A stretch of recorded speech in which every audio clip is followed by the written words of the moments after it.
전에 이웃교회 권사님이 명이나물 밭에 오라 그래가지고 제가 가서 한번 보고는 야 저거는 정말 시골살이에서 해볼 만한 것이야 이런 생각이 들었죠. 그래서 제가 올해 쿠팡에서 명이나물 50촉을 구매를 했습니다.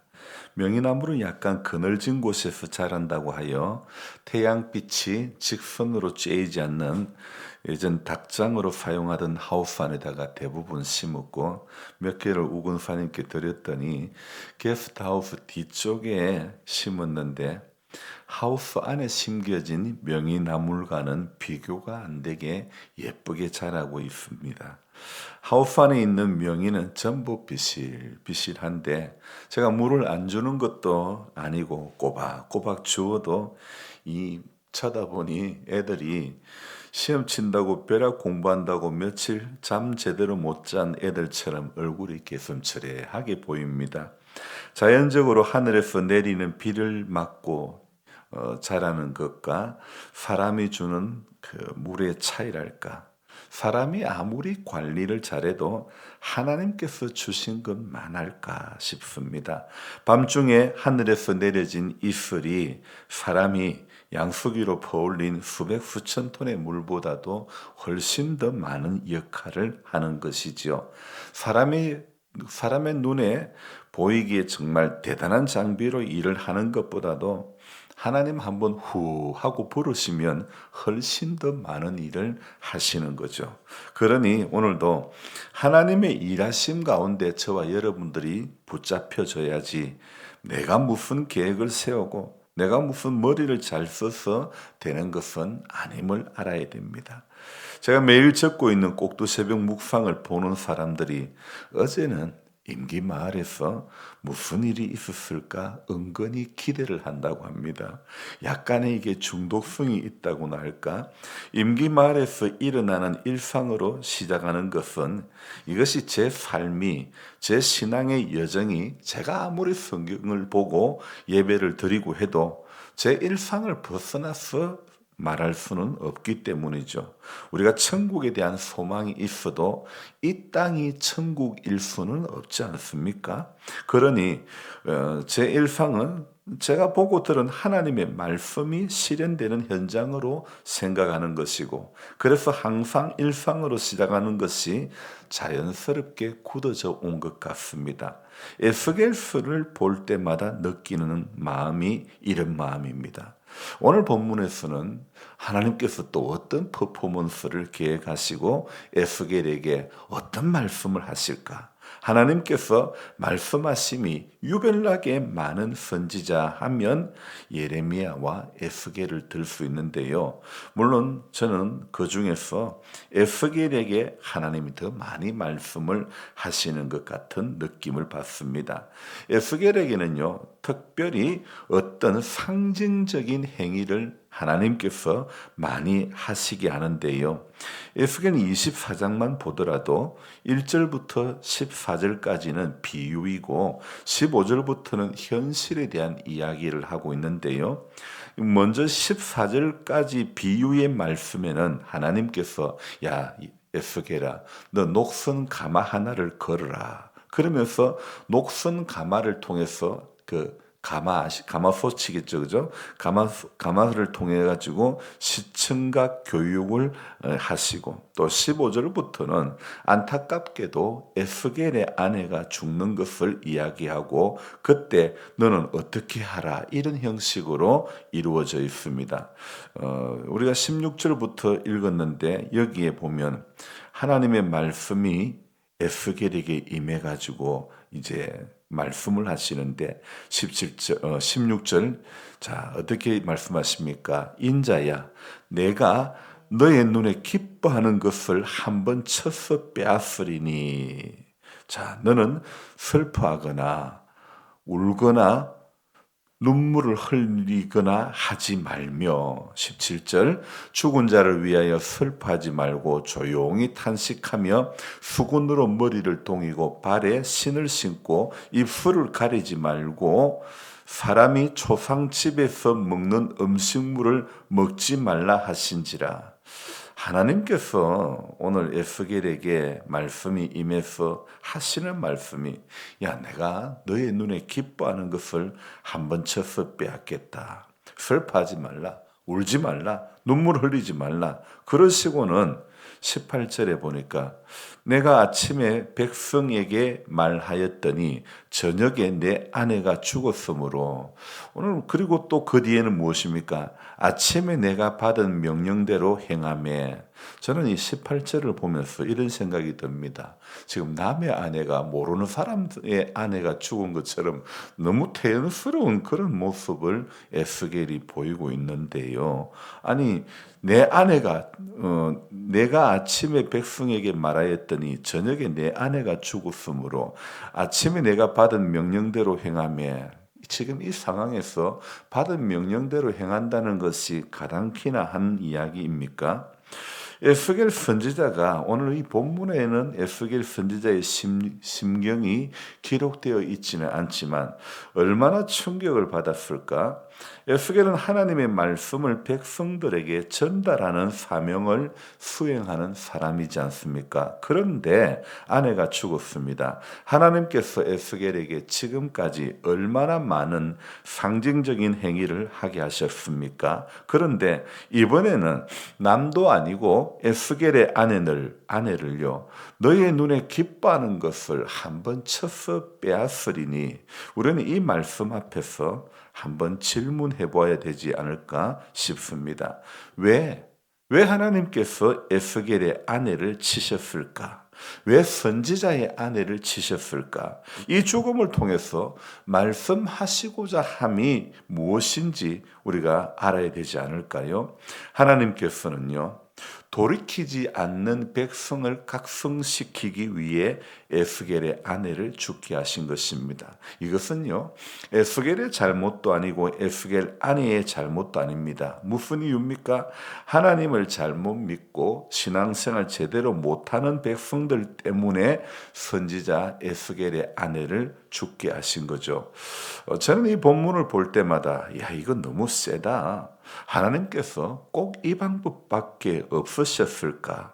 에스겔 선지자는 얼마나 놀라고 절망적이었을까? 이게 과연 하나님의 공의가 맞는가? 아니, 죽이시려면 죄를 범한 사람을 죽이시지, 돌이키지 않는 사람들을 죽이시지, 죄를 지은 사람들은 그 행한 대로 심판하셔야 그게 맞지. 죄를 짓지 않은 그것도 에스겔 선지자의 아내를 대신 죽이시다니, 이것 좀 아닌 것 같아. 이런 생각이 드는 거예요. 왜 하나님께서 전반부에 24장 전반부에 녹슨 가마의 비유를 보여주시고 그리고 후반부에서 에스겔의 아내를 데려가셨을까? 하나님께서야 에스겔의 아내도 수많은 사람 중에 한 사람이겠지만 에스겔에게는 유일한 사람이지 않습니까? 그런데 하나님께서 이런 일을 행하셨을까? 이 일을 행하신 하나님의 목적이 무엇일까? 여기서 우리는 하나님의 관심사가 무엇인지 살펴보아야 되는 것입니다. 하나님은요, 당신의 말씀을 잘 듣는 백성들에게도 관심이 있으시지만 그러나 말 안 듣는 백성에게도 하나님은 관심이 많으십니다. 말 안 듣는 백성들은 그대로 놔두면 자멸해버리고 말기 때문이죠. 그래서 그들이 죽는 것을 하나님께서 기뻐하지 않는 것입니다. 하나님의 경고가 망하게 하는 것이 경고의 목적이 아니고 돌이켜 복받게 하는 것이 경고의 목적인 것처럼 하나님은 범죄한 사람들이 죽음에서 돌이켜 살기를 원하시는 겁니다. 여러분 우리가 차를 운전해 갈 때도 계기판에 경고등이 뜨는 것은요.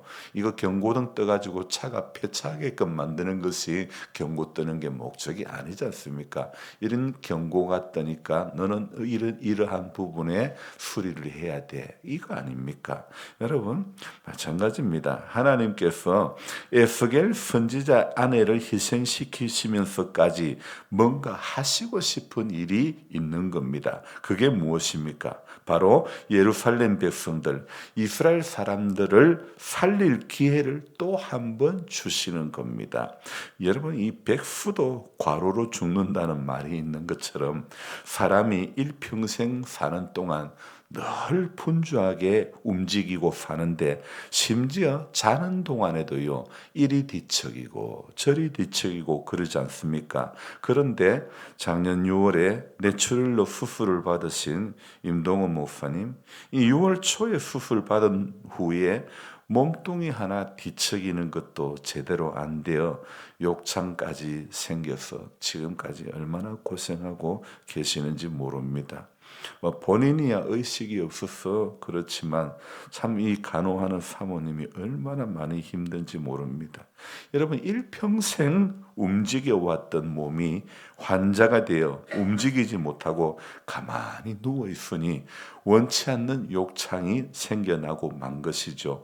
부지런히 움직여야 되는 인생이지 가만히 들어 누워 있는 인생이 되면 안 되는 이유가 이겁니다.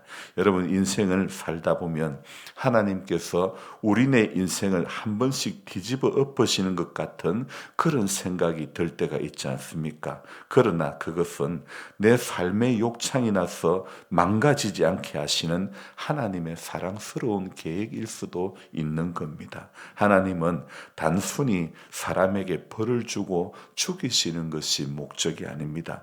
범죄한 사람들을 반드시 죽이실 정도로 정의롭고 공의로우신 하나님이십니다. 그러나 하나님은 인간이 그 형벌마저 받지 않도록 독생자 예수님을 십자가에 달리게 하시는 것이 하나님의 사랑이고 은혜이지 않습니까? 내일이 제 어머니 소천하신 지 16년째 되는 날인데, 그래서 해마다 4월이면 어머니의 사랑과 어머니의 희생을 생각하면서 어머니를 떠올리게 되는데, 자식을 위해서는 당신 몸뚱이 괴로움마저 잊어버리시는 어머니의 사랑이 바로 저와 여러분들을 오늘에 있게까지 헌신하신 것이죠. 또 사순절 범죄한 우리를 위해 고난의 길을 걸어가신 우리 주님의 사랑과 희생과 섬김이 우리 신앙의 여정 가운데 경험하게 하시니 그게 감사한 일 아닙니까?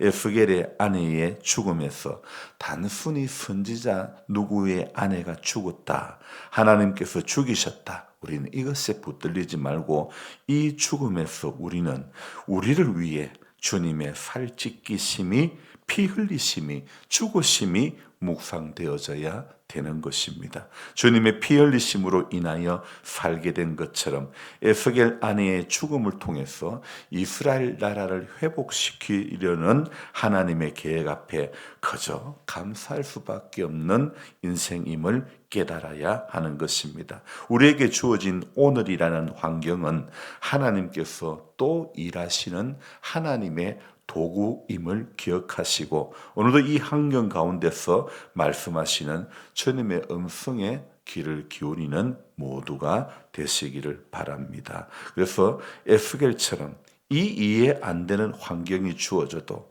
마치 남의 부인처럼 참 그래도 자신의 아내의 죽음 보다도 하나님께 받은 명령을 더 성실히 행했던, 정말 우리가 이해가 안 되는 그런, 이해할 수도 없는 그런 모습 같지만, 그러나 우리는 에스겔이 이 아침에 내가 받은 명령대로 행하매. 자, 저와 여러분들도 주님이 우리에게 오늘도 말씀 앞에 섰을 때에 예배드리면서 기도하면서 주신 그 말씀 앞에 우리가 명령대로 다 행하는 그런 하나님의 사람들이 되기를 주님의 이름으로 부탁드립니다. 기도하겠습니다. 좋으신 하나님 아버지, 오늘도 감사를 드립니다. 우리의 새벽을 깨워주시고 하나님의 전에서 기도함으로, 예배드림으로, 찬송함으로 시작하게 하시니 감사합니다. 하나님, 오늘은 또 어떤 은혜를 주실까? 매번 하나님 앞에 나올 때마다, 말씀 앞에 설 때마다 기대하는 마음으로 우리가 나와야 되고 기대하는 마음으로 읽어야 될 줄로 믿습니다. 오늘은 어떤 것 보여주시고 어떤 것 깨닫게 하시고 나로 하여금 어떤 일에 순종하게 하실까? 오늘은 또 얼마나 고된 하루일까? 하나님, 그러나 하나님 앞에 내가 감사해야 될 것은 무엇일까? 고민하면서 생각하면서 하나님, 언제나 우리 삶이 하나님 기뻐하시는 그것에 붙들리기를 원합니다. 오늘 에스겔처럼 내가 아침에 백성에게 말하였더니 저녁에 내 아내가 죽었으므로 아침에 내가 받은 명령대로 행했다는 이 묵묵한 순종이 오늘 우리에게 교훈하는 바를 우리가 또 붙잡기를 원합니다. 환경이 아무리 어려운 일이 우리에게 주어져도 하나님은 오늘도 환경을 통해서 사람을 통해서 일하시는 하나님이심을 믿습니다. 이것은 또 하나님이 나에게 무엇을 깨닫게 하실까? 이 사건을 통해서, 이 어려움을 통해서, 이 문제를 통해서, 이 사람을 통해서 하나님 내게 무엇을 보여주시고 무엇을 들려주시고 무엇을 깨닫게 하시려는 하나님의 계획일까? 하나님, 하루를 살면서도 하나님이 우리에게 베풀어 주시는 모든 상황, 순간순간 일어나는 일들 가운데서, 일상 가운데서 주님의 음성이 발견되어지는 은혜가 있게 하여 주시옵소서. 그래서 이날도 하나님, 주님 때문에 감사하며 우리도 에스겔처럼 어떤 상황이 주어져도 하나님, 조용히 하나님 앞에 우리 믿음의 길을 걸어갈 수 있는 모두가 되도록, 순종의 길을 걸어가는, 묵묵히 걸어가는 모두가 될 수 있도록 도와주옵소서. 감사를 드리며 예수님의 이름으로 기도드리옵나이다. 아멘. 간절한 마음으로 주여 부르고 기도합니다. 주여, 주여, 주여. 좋으신 하나님, 감사를 드립니다. 우리 하나님의 사랑 손길을